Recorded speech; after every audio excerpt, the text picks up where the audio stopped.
A year ago, at the age of 33, I found myself facing a divorce from my 39-year-old husband of 7 years. We had met during an internship where he was training as a surgeon, and our relationship had flourished. Despite both achieving our career goals, our marital bliss took a nosedive, particularly when my mother-in-law, Karen, moved in with us. Karen never concealed her disdain for me, convinced that I was with her son solely for financial gain. Although my husband willingly supported me as a stay-at-home wife, I brushed off Karen's attitude as typical mother-in-law behavior. However, my complacency waned when I noticed her growing close to a female friend of mine, Caitlin. Karen consistently brought up Caitlin in conversations, even comparing us in front of my husband. Initially, I believed Karen was attempting to steer my friend towards my husband, thinking Caitlin was a more suitable match. I couldn't have been more mistaken. It turned out that my husband was the one pursuing Caitlin, having cheated on me with her for over 2 years. When he finally requested a divorce, he openly admitted his infidelity and his desire for Caitlin to replace me in his life. The pain and anger I felt were magnified when he offered me alimony, which I promptly declined, wanting no part of his money. To add insult to injury, both my ex-husband and mother-in-law mocked me, claiming they were doing me a favor by offering a financial head start. They doubted my ability to survive without their support, confidently asserting that I would come crawling back within 6 months. Little did they know that as soon as the divorce proceedings were finalized, I had a different plan in mind. After securing a cozy apartment with my savings, I delved into the job market, eager to move forward. Soon enough, I landed an interview for a high-ranking position at a prestigious private clinic.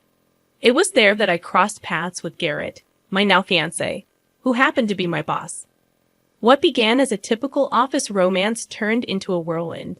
Within 4 months of dating, Garrett proposed, offering me the choice to continue working alongside him or opt for a comfortable life as a stay-at-home partner. As I navigated this new chapter, my ex-husband remained largely absent from my thoughts.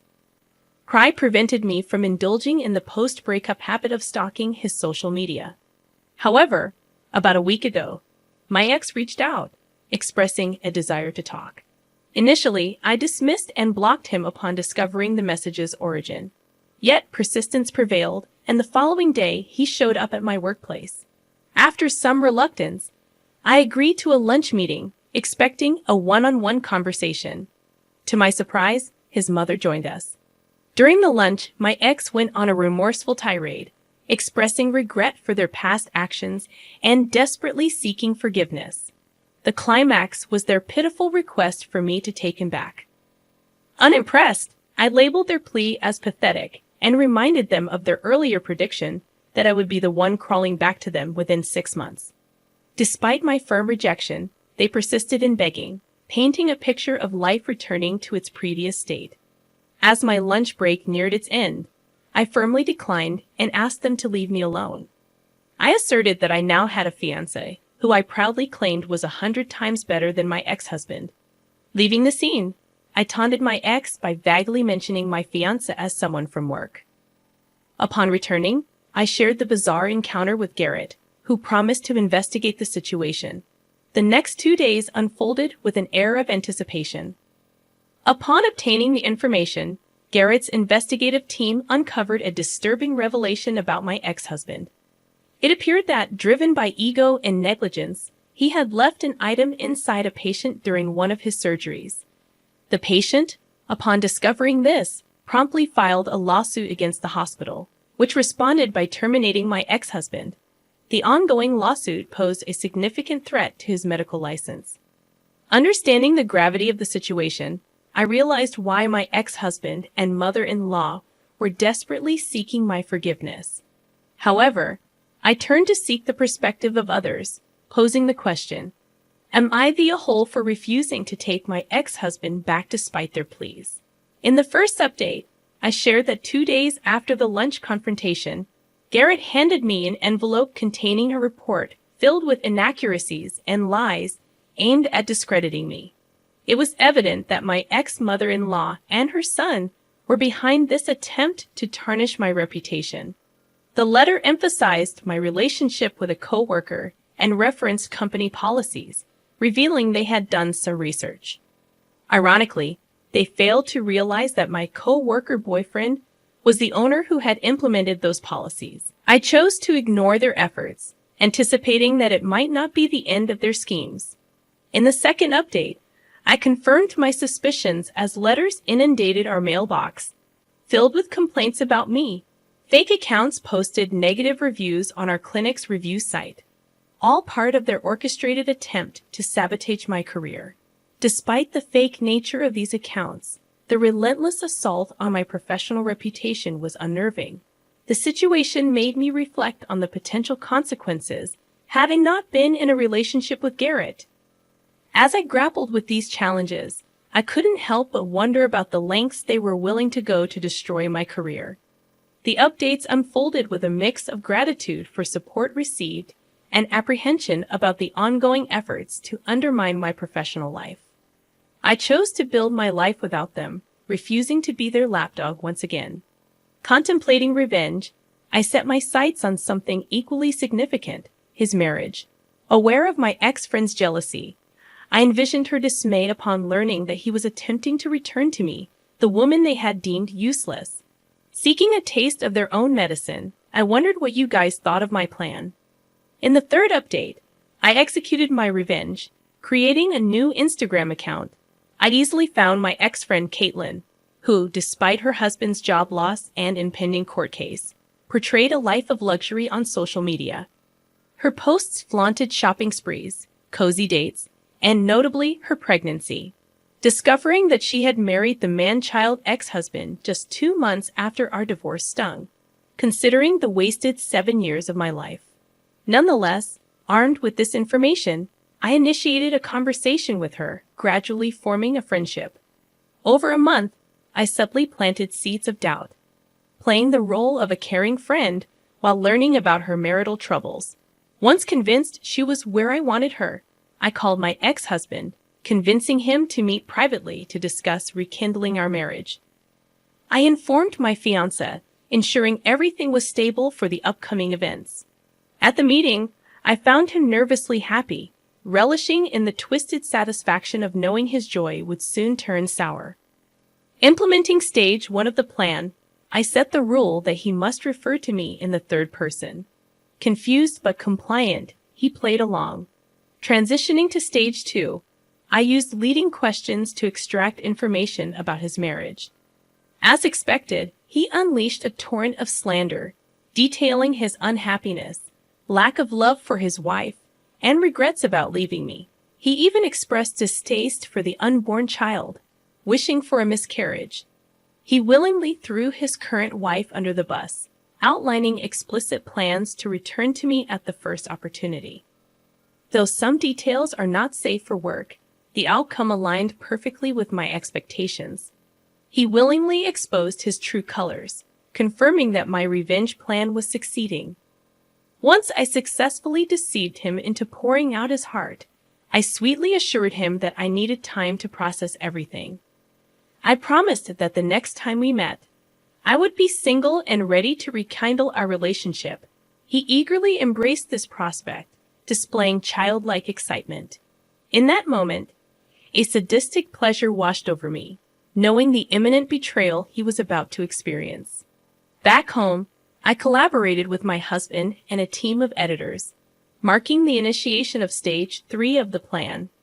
Recordings and videos were meticulously crafted to conceal my identity, yet emphasize my female presence. His words were strategically edited to magnify their negative impact. With this done, the next step involved delivering the content to his current wife. Using another Instagram account, I ensured she saw the incriminating material during a vulnerable moment. Engaging in a feigned sympathetic conversation, I artfully fueled her anger. Gradually, I began influencing her perspective, persuading her that she deserved better and that he didn't deserve her. Eventually, I directed her towards the path of revenge.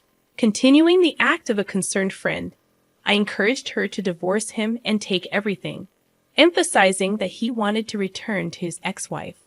With the seeds of discontent planted, she fell into my manipulative web, convinced that leaving him penniless was the appropriate course of action.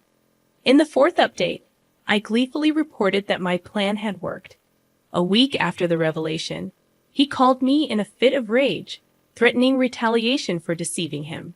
Calmly listening to his tirade, I laughed with my fiancé, reveling in the success of my scheme.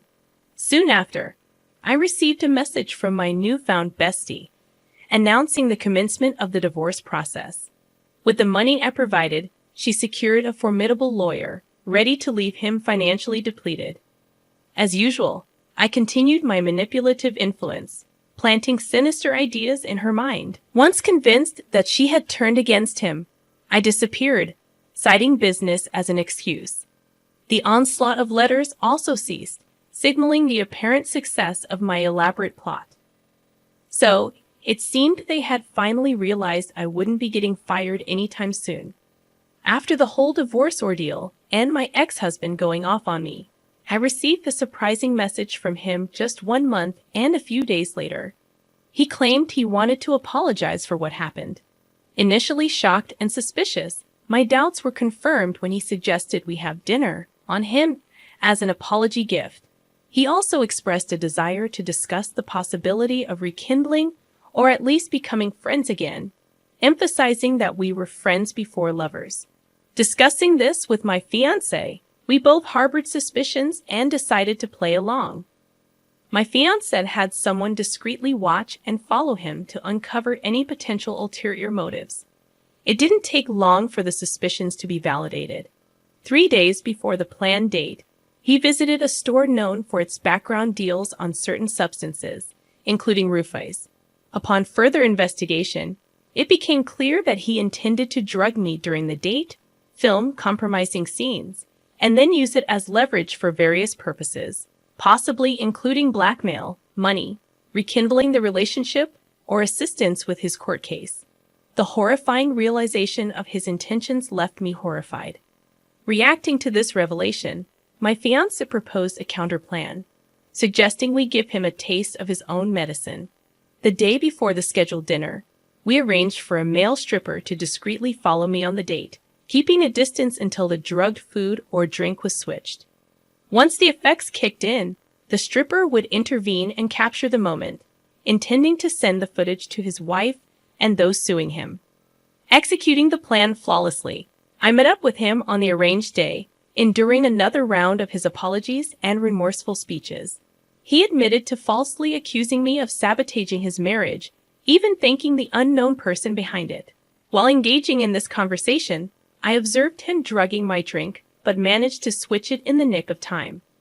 Once he consumed the tampered drink, I calmly excused myself to the bathroom, anticipating his inevitable follow-up.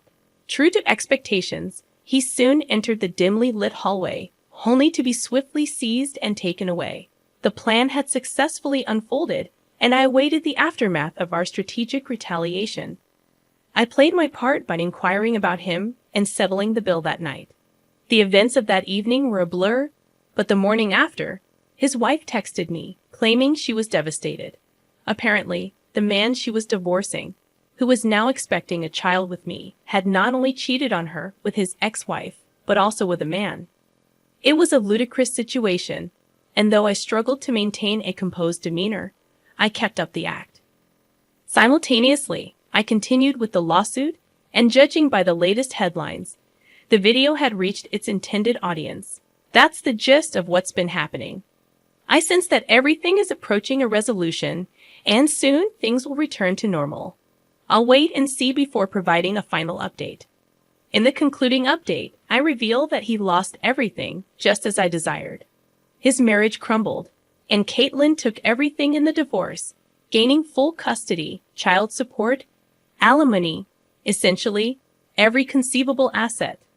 The court case ended decisively against him, resulting in bankruptcy. The last encounter with him revealed a dire situation. Both he and his mother ended up broke and homeless, moving between shelters. Attempts to visit the clinic were thwarted by my fiancé's intervention, ensuring they never returned.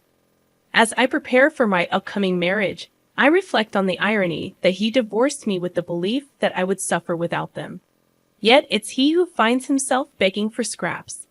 I express not just their deserving fate, but the manifestation of karma. Grateful for the support throughout the story, I conclude, acknowledging that karma indeed has its way.